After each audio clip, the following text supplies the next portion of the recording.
দাদা দাদা আমার একটু হাসু দাদির গল্প শুনান। হাসু দাদির গল্প শুনবা? জি দাদা। ঠিক আছে, শুনো।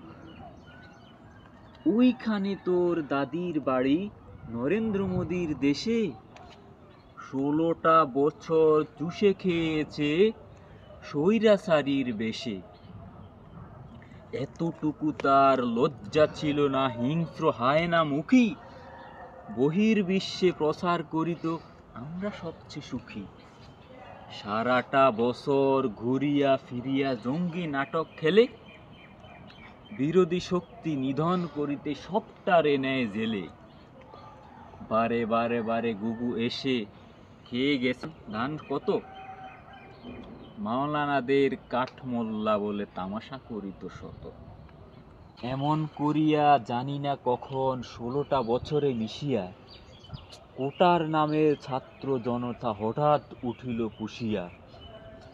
চীনের সাথে রাশিয়ার সাথে যদিও ডেটিং করি, মোদির গলায় ঝুলে পড়তে এতটুকু হয়নি দেরি। 5ই আগস্টে ছাত্র জনতা গণভবনের পথে দেশ ত্যাগ করে প্রাণী বেঁচে দেয় তোর দাদি কোনো মতে। হেসো না দাদু, মোদির দেশেতে গিয়ে কত খুশি হলো তোর দাদি তখন, দেখতিস যদি চেয়ে।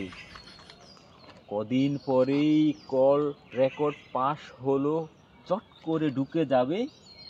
খুশিতে মোর আটখানা মন, দেখ কোথায় মোরে পাবে।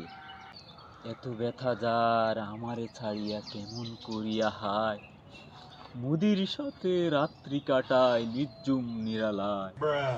হাত জোড় করে দোয়া মাং দাদু, আয় খোদা দয়াময়, তোর হাসু দাদুর তরেতে যেন এদেশের কবর নসিব হয়।